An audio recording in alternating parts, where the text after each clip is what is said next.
Seja bem-vindo a mais um vídeo aqui no Léo de Direita. Me desculpe, gente, ontem eu não consegui fazer vídeo por problemas técnicos que deu no meu aplicativo. Hoje eu vou fazer um vídeo maior legal aqui pra nós no Léo de Direita, em apoio ao nosso grande querido presidente Jair Messias Bolsonaro. Aqui um canal 100% fechado com Bolsonaro. O comunismo, o socialismo, a esquerda jamais tomará o Brasil. Jamais tomará nossa bandeira verde, amarela, azul, anil. Vou passar um vídeo da apoiadora do nosso grande presidente Bolsonaro, Camila Abdo. E aí, pessoal, boa terça-feira para vocês. Bom dia, que Deus os abençoe. E o que nós temos hoje para falar? Nós temos para falar de senadores e CPI, porque mais casos vieram à tona e o Randolfo Rodrigues está meio atordoado com tudo que está acontecendo. Pediu mais 90 dias, pediu para estender a CPI por mais 90 dias, porque eles estão assim, ó, nadando, só que eles estão morrendo na praia. Porque toda vez que eles miram no presidente Bolsonaro, a bala volta para eles, e aí o Randolfo Rodrigues também, tipo, o que a gente faz agora? A gente está meio perdido. E por um último ato de desespero, os senadores acionaram o presidente Bolsonaro no Supremo Tribunal Federal por crime de prevaricação. Gente, é a coisa mais sem noção. É ridículo essa CPI do circo. É uma perseguição ao nosso presidente Bolsonaro. É um presidente honesto, um presidente íntegro. Mundo. Quem foi que fez isso? O Randolfo Rodrigues, o Cajuru, lógico. Vocês acham que o Cajuru ia estar longe de uma traiçãozinha, de uma coisinha sem caráter, de um esqueminha fácil? Lógico que não. Fabiano Contarato protocolaram no Supremo Tribunal Federal. Só esquerdão. Traíra do Caju, vagabundo do Cajuru, a vagabunda da Randolfa, só vagabunda. Vacina indiana Covaxin, na qual ele foi o relator da compra, gente, que, sabe, dá até uma dissonância cognitiva. O cara é o relator do pedido da compra, não houve compra, portanto, não houve corrupção. A ideia, a pressão, na verdade, saiu do irmão do Renan Calheiros. O Renan Calheiros está no meio disso, o Omar Aziz pediu a aprovação da vacina pela Anvisa e eles querem denunciar o presidente Bolsonaro por prevaricação de ter comprado uma vacina que ele nunca comprou. Vocês conseguem compreender o nível? É um circo tão grande para derrubar o nosso capitão Bolsonaro. Nós temos que estar bem informados. Não veja Globo, não veja extrema imprensa brasileira. Esses caras querem derrubar o nosso presidente Bolsonaro à nossa direita. Não podemos deixar. Que os senadores estão chegando e aonde eles estão tentando nos levar, eles estão tentando confundir a gente num nível, de uma forma que a gente desista de tentar compreender, inclusive, e rebater. E a ação, a teia de aranha formada está tão forte que o Ricardo Lewandowski, dando assim um louro pro Lula, falando, tá bom, meu menino, eu vou dar o que você precisa, vetou o uso de acordo da Odebrecht em ação da Lava Jato sobre o Instituto Lula. Ou seja, eles estão tentando limpar o Lula de toda e qualquer forma, de uma forma doentia, colocando ele como arauto da moralidade, que ele foi um pobre perseguido político, tadinho do Lula. Inclusive o Renan Calheiros já sacou essa história de vitimização e se dizer perseguido, que falou outro dia que a PGR que persegue ele não é um corrupto, criminoso e bandidão. De jeito nenhum, ele é um pobre coitado perseguido pela PGR. Vamos simplificar a CPI do circo? Omar Aziz é o Dick Vigarista. A Randolfo Rodrigues é Penélope. E o Renan Calheiros é o Dickly, o cachorro. É a CPI do circo. Contra o nosso capitão Bolsonaro. Contra um presidente honesto. Ninguém quer investigar mensalão. Ninguém quer investigar corrupção. Esse mesmo Senado, há 16 anos atrás, junto com a Câmara, estava investigando o mensalão, o maior escândalo de corrupção do Brasil. Agora que nós temos um presidente honesto, igual nós cantamos Bolsonaro, é a nossa direita no poder, esses caras querem investigar um não crime. Sem vergonhas. E por falar em pobre coitado, nós temos aí o Alexandre de Moraes, que ofereceu um jantar para lideranças políticas contra o voto impresso para convencer essas pessoas, esses políticos a serem contra o voto impresso. É claro que ele convenceu, porque nada como uma conversinha ao pé do ouvido, mostrando algumas coisinhas. Lembra quando você fez isso? Então, seu processo está lá no STF. Pensa bem antes de votar favoravelmente ao voto impresso, que ele conseguiu que 11 partidos votassem contra o voto impresso.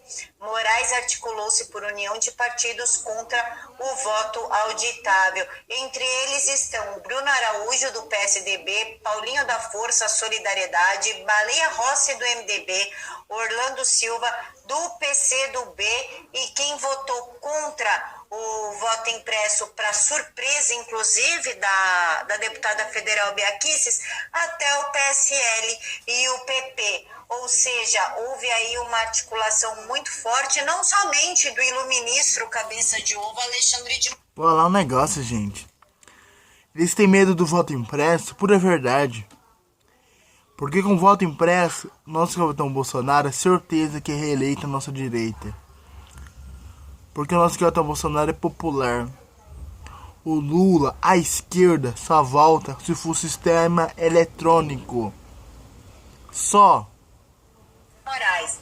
Não. Também teve do Barroso, que começou a receber lideranças políticas dentro de sua sala. Inclusive o Barroso, acho que a população é idiota e não está vendo, ele está muito enganado, porque ele foi jantar ontem com a sua filha num restaurante e uma eleitora xingou ele e falou que queria o voto impresso.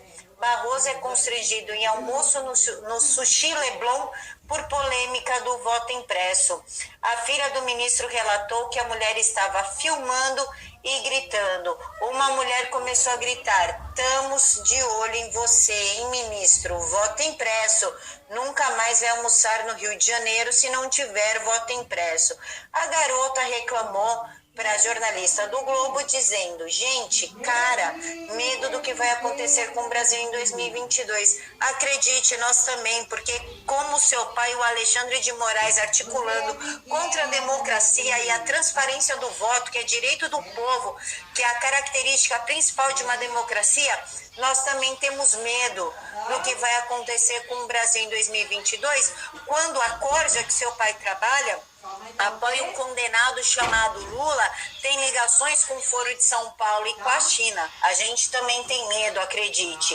Vocês têm noção que eu estava almoçando com meu pai no Sushi Leblon e uma mulher levantou e começou a gritar: "Estamos de olho em você, hein, ministro? Voto impresso, nunca mais vai almoçar no Rio de Janeiro se não tiver o voto impresso." Filmando e gritando.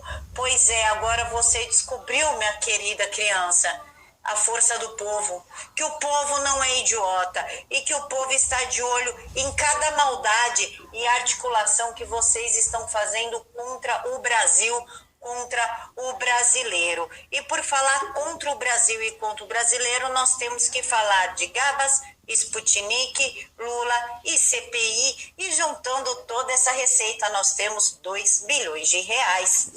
Gabas, juntinho com Sputnik, que está juntinho com Lula, que está articulando a CPI, arranjou 2 bilhões de reais. Vocês entendem o tamanho do problema que é chamar Carlos Gabas naquela CPI? O Petrolão vai parecer pequeno, porque o Renato Giraldi trouxe o seguinte: o cenário muda, porém os personagens são os mesmos.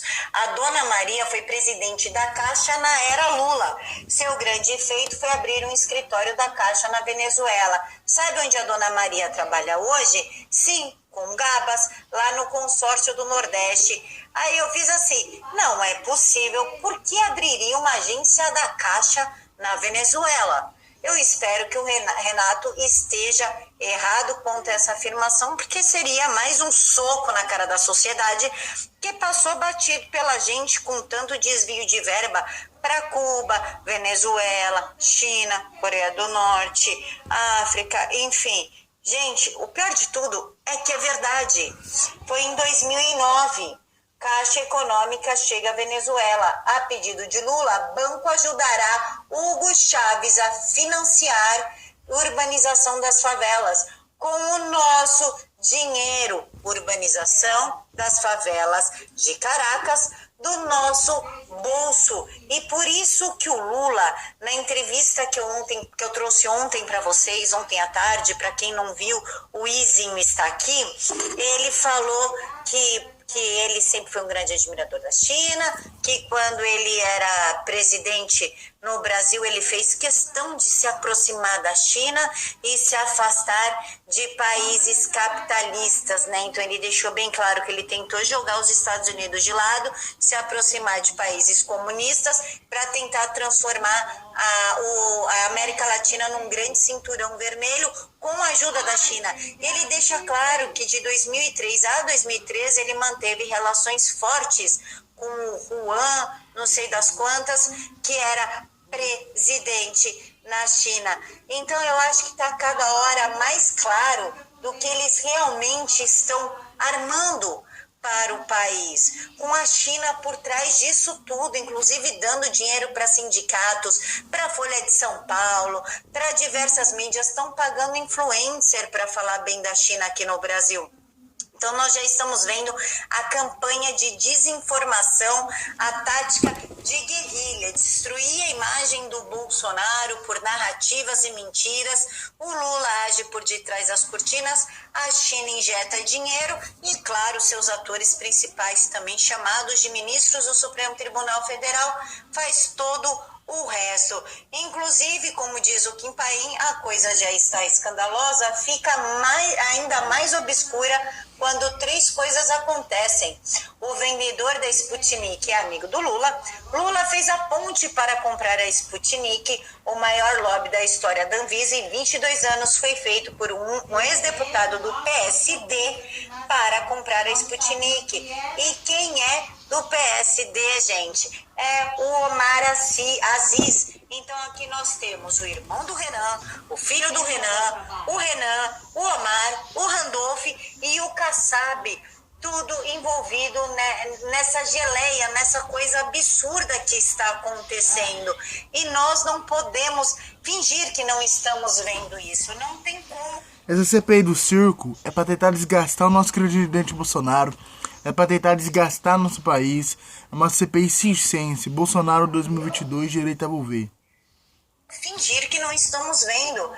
Inclusive o Renato fala aqui, essa parceria não é de hoje. A Atlântica é parceira do Max, amigo do Renan e do Gabas, que na época ambos usaram o Postales para comprar títulos podres da Venezuela. O cenário se altera, porém os personagens são sempre os mesmos. Investimento do Postales, empresa X, títulos da Argentina, Venezuela e bancos liquidados. E o que me chamou a atenção foi um documento pedido pelo Omar Aziz, que é de proteção policial para quem? Para o Max, Francisco Maximiano. Cumprimentando o senhor advogado, cumprimentando cordialmente, conforme acordado na presente reunião desta comissão parlamentar de inquérito, indago às vossas senhorias na qualidade de advogado do senhor Francisco Maximiano, convocado dessa comissão, se o senhor Maximiano necessita de proteção policial. Em sendo afirmativa a resposta, essa presidência prontamente oficiará a Polícia Federal com vistas a que seja providenciada referenciada proteção policial ao convocado, resguardando a sua integridade física e o bom andamento das investigações. O que Max teme? Já foi tanta gente aí, não, mas é falar contra o Bolsonaro. Já teve a médica cantora, o professor de educação física, a bióloga colunista, a médica sem CRM, já foram tanto, até o corrupto do Wilson Witzel, que foi condenado, já virou réu aí, não foi condenado, ele é réu, por 400 milhões de reais. Fala mal do presidente Bolsonaro. O trambiqueiro do Luiz Miranda foi falar mal do presidente Bolsonaro e não aconteceu nada. Por que o Max quer proteção policial? Será que é por medo dos próprios amigos dele, porque bandido não tem amigo, tem comparsa. E comparsa, quando se sente traído, vocês sabem o que acontece, né? É o tribunal do crime. Ali, cara. Essa CPI é um circo. Temos que estar junto com o nosso cartão Bolsonaro. Bolsonaro 2022. Direita vou ver. Gente, essa CPI tá tentando derrubar o nosso cartão Bolsonaro e a nossa direita. Não vamos deixar. Bolsonaro 22, direita vou ver.